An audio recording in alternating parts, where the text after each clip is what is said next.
evening and welcome. My name is Emily Whiting. I'm the Assistant Director of Graduate Recruiting and Admission for University of San Francisco School of Management. And I'm excited to see a lot of current students and alumni and community members, faculty, and staff here tonight, so welcome. Of course, I'm not the person that you came here to hear from tonight. She's over there. And I too am very excited to hear from Ann Kronenberg on leadership and strategy in the public sector. But before we dive in, I do want to tell you just a little bit more about USF School of Management. So we offer 8 unique graduate degrees: analytics, MPA, financial analysis, global entrepreneurial management, nonprofit administration, public administration, organization development, and information systems.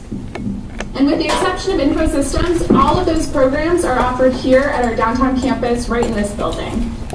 And some of those programs are also offered at our branch campuses in Sacramento and San Jose. Throughout our programs and curricula, USF likes to strike a unique balance, educating across the 3 sectors: the private, the public, and the nonprofit. And my colleagues and I will be here throughout the evening. Dory Grant is in the back over here, and some of our colleagues from Alumni Relations. And all of us would be delighted to share more information with you about our programs here in the School of Management. Now, to introduce our speaker tonight, I'm happy to welcome Dr. Richard Callahan to the podium. Do you want to tell them a little bit about you? Dr. Callahan chairs the Department of Public and Nonprofit Administration and is an associate professor in the School of Management. He's a graduate of Georgetown University and the University of Southern California, and was the recipient of the Haynes Foundation grant for research on leadership and fiscal sustainability in local government. In addition to his roles at USF, Dr. Callahan serves as co-director of the Sierra Health Foundation Leadership Program and has competed nationally and internationally in the sport of judo. So without further ado, I welcome Dr. Callahan.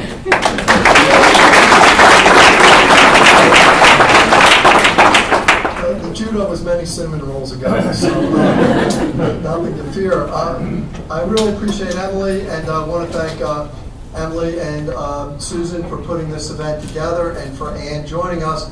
I want to welcome each and every one of you. I know many of the folks here and would be glad to introduce you, but I want to just take a moment to introduce 2 people who've come here tonight. The Mayor's Chief of Staff, Steve Quava, is here this evening, and we welcome you with all the demands on your time. Joining us, there are several people joining us from the Sacramento campus who are MPA students, but we have the Assistant Secretary for the California Transportation Agency, Ben D'Alba, is here this evening as well. So, as you look around the room, it really represents what our MPA program is. At the local government, San Francisco is uniquely situated as a city and a county, in state government, in a range of public and nonprofit agencies, wonderful students, wonderful alumni that are here, and I'm really honored to be able to introduce one of our distinguished alumni, Ann, this evening. Usually when you do this, you try to have a joke, so I'm going to run one by you. I've been studying Dave Chappelle closely, and I can use none of that material. So I was signing in upstairs, and the woman signed in, and I just routinely said, what's today's date? And she looked at me and she said, April 1st. And I looked at her and I said, are you kidding me? See, some of you got the joke. And good luck with this one. You didn't think I was telling a joke. I was testing you. As a faculty member, we're always in that mode. So a few people over here passed with flying colors. On a more serious note, we're really honored to have Ann join us. She'll talk about her career, so I don't want to go into great depth about it. But let me say this. When I was teaching a graduate class in the fall, I'd gotten to know Ann. She was on our advisory board. She chairs our MPA advisory board. And as I'm teaching the class, a strategy class, we're talking about different challenges, and we were on a very specific one about the city and county of San Francisco, dealing with an issue that was in the news, and Kevin Starr had written an editorial on it and some others. And so my class, who's close to Ann, suggested, Ann Kronenberg would know about this issue. Why don't you invite her? And she's with the city, county of San Francisco. I'm thinking, well, let's give it a try. So Ann comes in, and as faculty, you always want to, it's like, well, speak for 20 minutes and then Q&A. You don't know how it'll go. And so, well, she gives the most magnificent 40 minutes of discussion and questions and answers. And she's been a victim of her success ever since then. So I went from the second year class to 2 or 3 weeks later to come and speak to the first year class. As if it wasn't challenging enough and enough demands our schedule, I gave her 2 entirely different sets of questions. And unlike any other guest speaker I've had in class and all, she actually answers each question very systematically. This is a delight, and I appreciate her ability to do that, and as a distinguished MPA graduate of our program. So there's many things I could say about Ann. I just want to say, as with much of public administration, Ann was right in front of me as an advisory board member and distinguished alumni, and it took the students in the class to point out to me that she should come there and speak. And I think that's a metaphor for much of what goes on in public administration. There are these hidden gems in public service throughout San Francisco, throughout state government, local government, and we have some people in federal government. There are these gems, and they're in front of us. And today is not just a chance to hear from Ann, but really to celebrate the careers that make a profound difference in people's lives. The work that people do in the public sector has great impact, and the work that doesn't get done has significant impact too. So that when we have the opportunity to hear from someone as accomplished as Ann is through a range of assignments in San Francisco, both with elected officials and as an appointed official, and to celebrate those accomplishments, it's also a great reminder of these gems that we're appreciative of, that we don't get to see every day, that many of you engage in, and Ann really helps us come to a deep appreciation of the difference that public administration makes in the lives of so many people. So it's really quite an honor to have Ann join us here this evening, and welcome you. And I could say more great things, but we're all here to hear you. So welcome. Thank you. Thank you for the kind words, Rich. I am overwhelmed to see so many friends and family members. One of my sons is here, the other is in China. My daughter is here. Work colleagues are here. So many people from the MPA course that I've met. Just so many people. It's really, I was joking beforehand, if my daughter's friends weren't here, the room would be empty, but that's not quite true.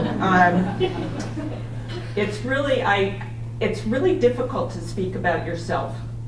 I speak in public a lot and do not have a problem with it, talking about policy issues or even talking about specific things that I've done in the past related to working with Harvey Milk or working at the state legislature, working on the Nuclear Freeze Foundation. But when you're talking about you, it's a very humbling experience. So bear with me tonight, and I hope I don't bore you too much. I did not pick the name for this talk, but how a career in the public sector got me to the Academy Awards. You know, let me just say it was a very unconventional, probably pretty convoluted way I got to the Academy Awards. I will try to take you along my life journey tonight. We never know where we start when we start that journey in life. We don't know where we're going to end. But I think that one of the things that I've learned is that you want to appreciate every step, every twist, every turn, the good things, the bad things, and really appreciate what life is about. And that's what I want to talk about tonight. I think that 3 things that have brought me to the modest success that I have achieved in my life are luck, education, and a willingness to take risks. I've had the opportunity in my life, I mentioned, to work with Harvey Milk, the first openly gay elected supervisor in the country, for Senator Ted Kennedy in Washington, D.C., for Congressman Phil Burton and his wife Sala Burton, for Assemblyman John Vasconcellos, and I've served under 7 mayors of San Francisco and known each of them personally. It's a real honor to look back on my career and to see the opportunities that I have had. I mentioned luck. I think that my luck started being born into the family I was born into. It was a supportive working class family. My parents were children of the Depression. There was no risk-taking in our lives. Everything was about hard work growing up. I grew up in a suburb of Seattle, and again with very loving parents. My folks were Republicans. Hard to believe, huh? I was the youngest in the family. I had an older sister. I still have an older sister, 6 years older, and an older brother who's 5 years older. And I think that because there was such an age difference, I didn't like being the baby. In fact, I hated being the baby. So from the time I was a little girl, I always had to do things a different way, and sometimes a harder way than the road that my siblings and my parents had forged for me. I wanted to show my individuality and my independence. In high school, I proudly joined the Democratic Club. And I came home after joining the Democratic Club and I said, I am supporting Bobby Kennedy for president, and I am against the Vietnam War. And to my parents, like my delight at the time, they were like, good, Ann, good you're involved, that's great. You know, whatever you want to do, that's great. So from a very young age, I really had a sense of commitment to different political causes, to the Equal Rights Amendment. That was one of the very first things I became involved with in high school, to Earth Day. I planned the first Earth Day celebration in my small town when I was 15 years old in Bellevue, Washington.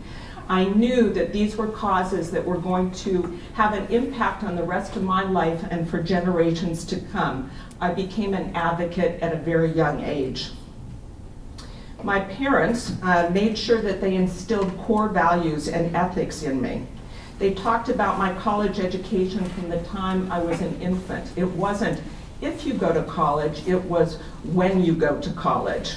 I was raised to believe that I could do anything, that I could accomplish anything, and that all it took was hard work and dedication. I mentioned education. I got a fantastic college education. I spent my first 2 years at Mills College over in Oakland. I chose Mills because I had come to the Bay Area. Yay, Mills! I had come to the Bay Area when I was 14 years old and fell in love with it and decided that that's where I wanted to live, here in San Francisco. I switched schools mostly because of the economic burden on my parents as a junior in college, and graduated from the University of Washington with a double major in psychology and anthropology. Now I ask you, what can you do with a major in psychology and anthropology? I had no idea what I wanted to be. I'd spent 4 years in college. I was clueless about what direction my life would take. The only thing I knew in my heart of hearts was that I wanted to immediately return to San Francisco. And that's what I did. I got in my car and drove down to San Francisco. No friends, no job, no place to stay. But here's where I ended up. It was really hard finding a job with a psychology and anthropology major. The only place that I could find a job was at a seafood company, an import company in the financial district. Let me just tell you that those were not the best years of my life, or rather it was months, but it felt like years. I was supposed to get in the office early to make the coffee for the men who came in. You know, I was in my 20s, I was going out partying at night. Did I get in the office early and make the coffee? Very rarely. My other main responsibility in that job was to type the invoices. Well, I never took typing in school. I swore I would never be a secretary. Do you think that this was a good match for me in terms of a career decision? Not so much. Not so much at all. And in fact, you know, I feel sorry in retrospect for the people who hired me because I certainly did not perform the job functions that I was hired to perform. The next piece of real luck in my life, though, came 3 months into this horrendous job when I got a call out of the blue from Harvey Milk. And Harvey said, you know, Ann, could you come in and talk to me? Your friend Ken Lester sent me a campaign contribution, and he said he thought you'd be a good campaign worker. It's like, okay. I mean, I had Harvey Milk on a pedestal. I didn't know Harvey. I knew of him. But I jumped on my motorcycle and went to the camera shop to talk to Harvey, and he said, would you be my campaign manager? Well, what the, you know, I knew nothing about managing campaigns, and I told him that. You know, I'm newly out of college, I'm working at a wholesale seafood company, and I'm going to manage his campaign. He said he was running in District 5. It was the first time we had district elections, and he said, I want someone who's young, someone I can mold. I can't be the candidate and also run the campaign. You're exactly who I want. Here's the kicker, though. I can't pay you. I'm like, oh, okay. Well, you know what I did, what probably any one of you in this room would do. I quit my job, my paying job, and I went to work for no money for Harvey Milk. It was probably the most fantastic experience in my life up to that point. That was my biggest risk-taking there to date, was just quitting my job and saying yes. I jumped into it. I was passionate about what Harvey stood for. I was passionate about the campaign. I worked hard, long hours. Harvey taught me all sorts of other things, you know, just about strategizing, how you could strategize to overcome obstacles in the campaign. Those are lessons that have taken me through my entire career, my whole life. He was campaigning on a platform of equality for all. Now you hear a lot about lesbian and gay rights, which certainly he was very much in the forefront. But he believed that bringing minorities together, Latinos, blacks, Asians, youth, aged, disabled communities, if we brought everyone together, we would no longer be the minorities, we would be the majority. So his message during the campaign was a message of hope that I bought into 100%. On election night, he stood up to give his victory speech, and he said, and I'm taking Ann Kronenberg to City Hall with me. He had never promised me anything during the campaign. It was the most wonderful night to just know I would then be part of city government, to be part of something where we could actually affect change. Unfortunately, City Hall was not like the campaign. It was really hard to affect change when we got to City Hall. You know, it was a lot of difficult work.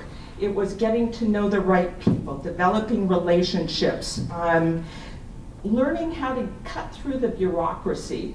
These are all skills that I certainly did not have coming in, but I learned them, and I learned them the hard way, and I learned them making a lot of mistakes. I knew, or I learned, that trust and integrity and ethics were the bedrock to being respected in your position and being successful. In Harvey's short tenure on the board, he authored 2 significant pieces of legislation: the Gay Rights Ordinance and the Pooper Scooper Ordinance. Harvey said anyone who could solve the dog shit problem, is what he said, not poop, in San Francisco could become mayor.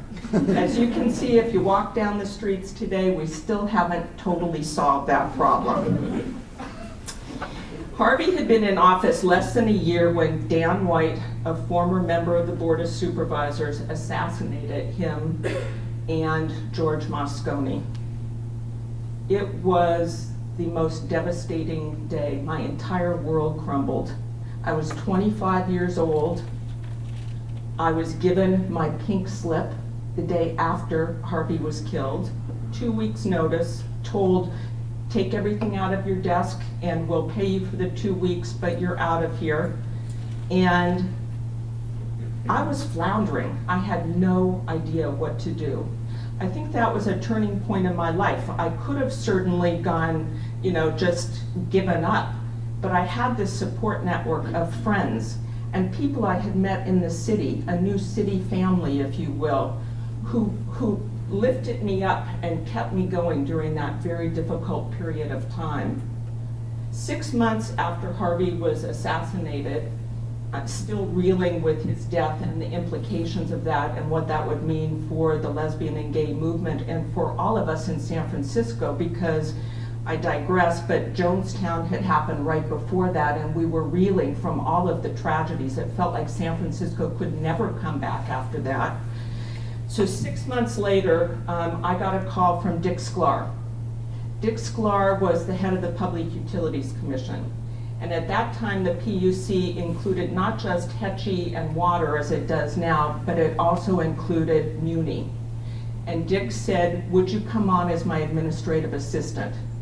That was my lifeline, going and working with Dick and learning from somebody who was so brilliant, had so much energy, was so, he was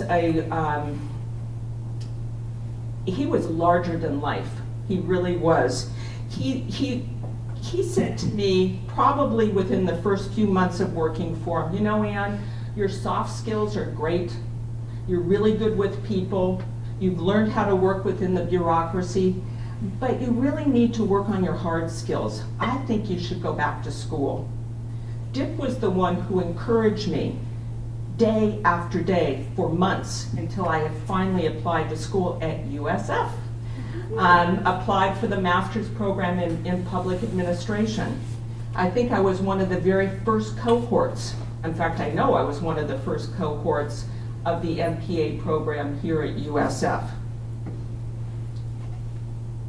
Learning in school, going to work, putting to practice what you've learned in the classroom was incredible, and I know it continues to be. For those of you who are actually in the program or are graduates of it, that's such a dynamic way to learn, and it's something that I am a total proponent for. That's why I'm on the MPA advisory board, because I think much more than just plain academic learning, when you can mix those two and you have real life experiences, that's when things really come into place and you begin to understand the way the process works.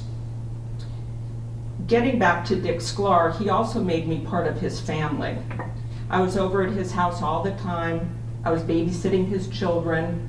His next door neighbor was Nancy Pelosi. She had not run for office at the time. I babysat her children too, although they don't like me to say that now. They're, as adults, but we had a great time. Dick was also very good friends with Senator Ted Kennedy, who was a frequent visitor to the House. When Senator Kennedy ran for president in 1980, I ran to become a delegate at the Democratic Convention, and then I was elected to be the Northern California whip. Very exciting convention. Kennedy did not win, as you know, history will tell you. But it was a great learning experience for me. Dick left the city about this time, and I was left in a job with a new boss who was very good, but I was not passionate about what I was doing anymore. It's the same period of time I finished my studies at USF. At that point, they gave you 6 months to be able to finish your thesis after you finished your classwork. I know it's different now, but that's how it was structured then. The exact same time, Congressman Phil Burden passed away. And I had been a campaign volunteer for Phil for years, and when his wife Sala said that she was going to run for Congress for his old seat, I came on as her campaign manager. I took a leave of absence from my job at the PUC. Sala said to me, Annie, she was this great woman, but Annie, I'll bring you to Washington with me. You can come and work in DC. So I got that in my head that I was going to go to Washington, DC, the big time, right? So on election night, she won, and she said to me, I can't let any of Phil's people go. I'm sorry, I can't bring you. Okay, well, that was a hard lesson to learn. I had already taken the mental leap. I had already taken that risk in my mind that I was leaving San Francisco. I was going to DC. So I thought, what the heck? I'm going to do it anyway. And I packed up my house and my car, and I put the dog in the car, and I drove to Washington, DC.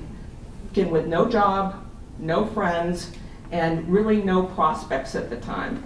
I had enough money to get me by for maybe 6 weeks when I arrived. And I just started networking.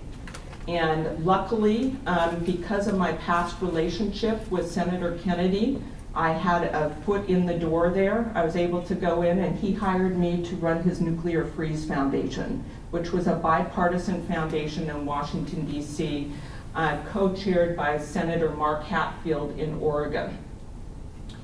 The political environment in Washington is very different than San Francisco.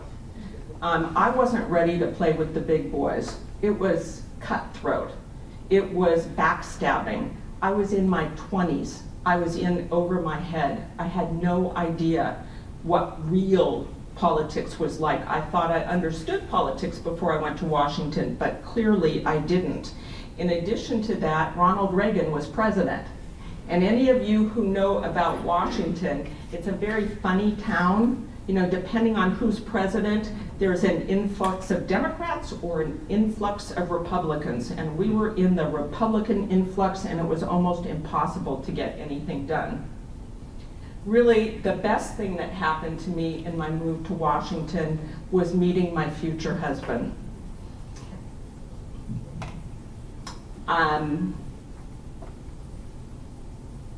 We met. I left my job with Ted Kennedy. I started popping out those babies. 2 of them are here right now. You know, I wasn't working in a structured environment, but I was doing his books for his shop and his accounting at home. And believe me, being a mother is a very difficult job, more difficult than any job I had had, and it taught me a lot of humility. My husband, Cooney, was a Bostonian. He was an East Coaster through and through. He thought of the West Coast as touchy-feely. He liked to say, oh, the West Coast is all about bean sprouts, and it's all about self-esteem and all of that yucky stuff, you know? It's not real stuff out there. I knew in my heart, though, that I had to get back to San Francisco. San Francisco was my home. It was where my friends were. It was my community. It took me 4 years to convince Cooney that we needed to come to the right coast, which is the West Coast, which is actually the left coast, but that, you know, we needed to come out here. But I did convince him, and we took a huge risk in packing up our 3 little children, driving across the country, and coming to what I didn't get a job in San Francisco at the time. I got a job in Sacramento. Not quite San Francisco, those of you who know Sacramento, but it was closer. I was getting there. I was in the right direction. I was hired as chief of staff for Assemblyman John Vasconcellos, who was chair of the Ways and Means Committee in Sacramento. Ironically, John authored legislation to create a statewide self-esteem task force. This had become fodder for political pundits across the country. We even made the Doonesbury cartoons. My husband Cooney did not miss an opportunity to say, ha ha, I told you so. It's everything about these nutty West Coasters. After 2 years working for John, he asked me to move on. Basically, I got fired. Although he didn't use those words because he was really into self-esteem. He said he wanted us to be good friends, that he really liked me. Annie, I really like you. It's just not a good fit. But ultimately, I was fired. Talk about having no self-esteem at that point. I mean, my self-critique at that point and my ego and my self-confidence were in the dump. And that's another point in my life I could have just said, you know, I can't do this anymore and go get a job in a Burger King or something. But I didn't, because I knew that I had skills and I knew I was good at what I did, and maybe it really was not a good fit. So I started actively pursuing a career in San Francisco. Just at that same time, my friend Margie O'Driscoll, who was acting director of the Art Commission, needed to bring somebody on because there had been a scandal in the Art Commission and they needed to get contracting in order and do an annual report, and there was all this list of stuff, and she said, would you come and work for me? Well, that's what I needed. I took a huge cut in pay to come back to San Francisco, but I was confident that just getting my feet in the door, that I would be able to succeed here. I knew the ropes in San Francisco. When I came back, even though I had been gone for 8 years, little had changed. I still had friends in the controller's office as I was processing requisitions that I could go to. You know, I had friends in civil service. This is before we had Department of Human Resources that I could go to for help. My good friend Ed Lee was the head of the Human Rights Commission at the time. You know, it was 1991 and I was 38 years old, and looking back, I felt I had already done so much, but there was so much more I knew I could accomplish. I've been talking a long time, so I won't go into everything here, but after the Art Commission, I got a call from Art Agnos, who was mayor at the time, who said, would you come on and be the deputy director of the Mayor's Criminal Justice Council? I need you, Annie, and after the November election, I'll make you the director. Well, Art Agnos did not get reelected in November, and so I thought, well, there, I've lost another job. I just lost one job last year, here's another one. But shockingly, Mayor Jordan kept me on, and I did become the director of the Mayor's Criminal Justice Council. After that, I got recruited to go to the Department of Public Health. I was there for 16 and a half years, starting as the Director of External Affairs.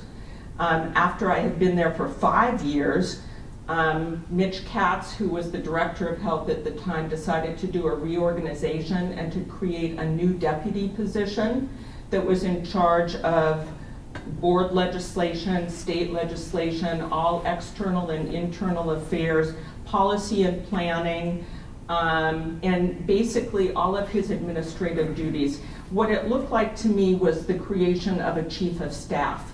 I knew that job was perfect for me. The problem was you had to have a master's degree. Look back 20 years before, I never wrote that thesis, so I had gone through the program, but I couldn't say I had a master's degree. So I very naively contacted USF and inquired if I could complete my MPA program and write my thesis. Well, I won't say that I was exactly laughed at, but kind of. You know, the response that I got back was not what I had hoped for. I was told by the dean at the time that things had changed in 20 years and that I really needed to go back to school. So that's what I did.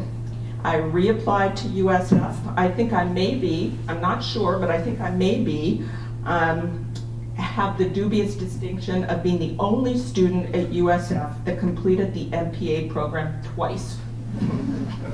Rich Callahan in the back there likes to say that I was a slow learner. Maybe he's right, but the second time around I did get it right, and I finished my thesis within the time frame I was supposed to, and I finally had my MPA. It only took me 22 years, but I got it. You know, USF gave me those hard skills that my friend and mentor, Dick Sklar, had talked to me about 20 years before. And I'm so appreciative to everything I learned from this academic education,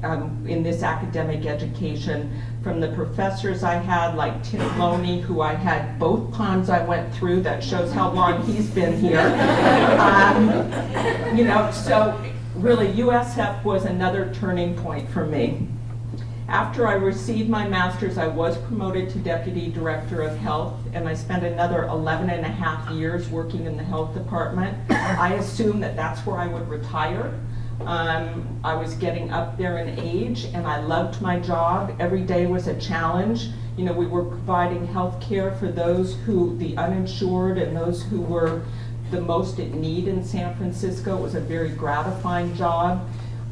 Every day there were new challenges. After the horrific events of September 11th, I also took on disaster preparedness for health and slowly became an expert in that field. Even during H1N1, I was the incident commander for a year during H1N1 for all of the emergency responses for the city. So it was a great learning experience for me. Unfortunately, in 2010, Mitch left to become Director of Health in Los Angeles. Well, this was a very unwelcome change for me. I don't know about you guys, but I don't deal with change real easily. Change is difficult. It actually was another opportunity. And Steve Kava is here. Steve interviewed me for the job of Director of Emergency Management. And he said to me during that interview, "Why would you want a 24/7 job, Ann?" I said, "I've had a 24/7 job for the last 16 and a half years. You know, I think that this is a good fit for me." And obviously, Steve, you said something nice to Mayor Newsom because he did hire me in that position. And I've been Director of Emergency Management for the last 4+ years and love my job and feel like I'm continuing to make a contribution to the city and county of San Francisco and all of its residents and its visitors. And I am so proud of the work we do, making sure that San Francisco is prepared in the case of a natural disaster and/or a man-made disaster. I promised you I'd talk about the Academy Awards, so I will digress a little bit. In 2007, Dustin Lance Black came to talk to me, I was still at the health department, about a screenplay that he had written about Harvey Milk. My friend Cleve Jones had introduced Lance to Gus Van Sant, who showed interest in being the director if such a film would be made. Over the years, I had read horrible scripts about Harvey's life. I mean, beyond horrific. Really, really bad. I actually thought that a movie would never be made about Harvey's life. It had already been almost 30 years. This script was different. I knew the second that I read it, it was different. Gus went out looking for financing. He got it. There was a lot of interest in the film. Well, the rest is history. You know, Milk did get made. It was going through the filming of Milk was the most cathartic experience for me. I had had inside me for 30 years this unresolved angst, anxiety, depression, horrible feelings about the way Harvey's life ended. You know, they were never resolved. Going through the making of the movie gave me this opportunity to relive things like, you know, the night of his birthday party, you know, when he got a pie in the face, and the night of his election, because the film crew took over the old camera store on Castro Street and recreated it to look exactly like the camera store had. Can you imagine walking back, well, most of you aren't even 30, so, but those who are over 30, walking back 30 years in your life into a situation that had been a significant part of your life and having it recreated, it was life-changing for me. I was able to let go of so much baggage I had been carrying for all of that time. To say nothing of the fact that the movie was a huge success. Milk got nominated for Best Picture, Director, Actor, and Writer of a Screenplay. We were all blown away by the success, more than I had ever hoped for. I get a call in January from Gus Van Sant, and he said, "Ann, would you be my date at the Academy Awards?" Whoa, what do I wear, Gus? I don't know what to wear. He said, no, I'd really like to take you. You were such a part of history, and I would like you to be there with me. So we went to the Academy Awards together. We each had our separate limos. Gus said, just ride in my limo, Ann. You know, we'll share this limo. So I left my limo driver on the side of the building. We have to have a couple of quick pops before the Academy Awards because everyone was kind of nervous. So we have the chauffeur stop at this little bar and go in and have a pop. And then we make our way to the red carpet. Who was ahead of us in the red carpet? Heidi Klum.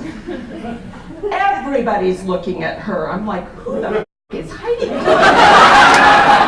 She got all the attention. Gus and I got nothing, which was fine with me, but whoa. And behind us were all those stupid, scraggly children from that, what was that, the movie that won the Academy Award that year? Slumdog Millionaire. The horrible producers of that movie had brought these kids over, kids who grew up in cardboard crates and got them beautiful clothes and shipped them over and had them walk the red carpet only to ship them back again to their crappy lives. I thought that was just disgusting, but that's where we were scratched between those two. We made the most of it though. We were in the fourth row at the Academy Awards. We had a fantastic time. Sean Penn won for Best Actor. Gus did not win for Best Director, but Lance Black did win for Best Writer of a Screenplay. And in his acceptance speech, he called me out and thanked me for what I had done. It was an amazing evening, but it didn't stop there. After the Academy, then you go to the President's Dinner upstairs, which is just nobody eats. You know, it's all this incredible food. Everybody's just hobnobbing with the stars. They're like brushing up next to the stars. So we're at the President's Dinner. That gets out at like midnight. And then we go back out to find our limos. I'd totally forgotten about my poor limo driver who probably sat there all night. We get in Gus's limo and we go pick up my husband who's been at, I don't even know where he was during this whole time, to go to the Vanity Fair party. So we get in the limo, we go to the Vanity Fair party and Gus says, oh, I only have 2 tickets. I don't know, I'm not sure how I'll get you in, Cooney. And Cooney said, don't worry about it. Don't worry at all. And Cooney just walks right up to the guards and he says, I'm Gus's bodyguard. Move aside, move aside. Gus walked right into the party. We went from the Vanity Fair party, which was like the who's who of everyone, to Madonna's home for her private party. Let me just say that Sean Penn's wife, Robin, was not real happy to see Sean and Madonna dancing like this. It's like they got a divorce shortly afterwards, but I was there to witness it. I saw Jack Nicholson sitting on the couch with some young thing. She looked like she was about 12, maybe she was 16, but it's like, oh. And the thing that you don't know if you're not involved in the film industry is they're all so short. They're like this big. These people that you think, oh my God, they're just these Adonises, they're so gorgeous. They're like this. So that was a real experience. We also got to go to Elton John's party after that, and we ended the evening at Sean Penn's private apartment, and I can't tell you anything that happened there, because what went on in Sean's apartment stays in Sean's apartment. But we had a really good time.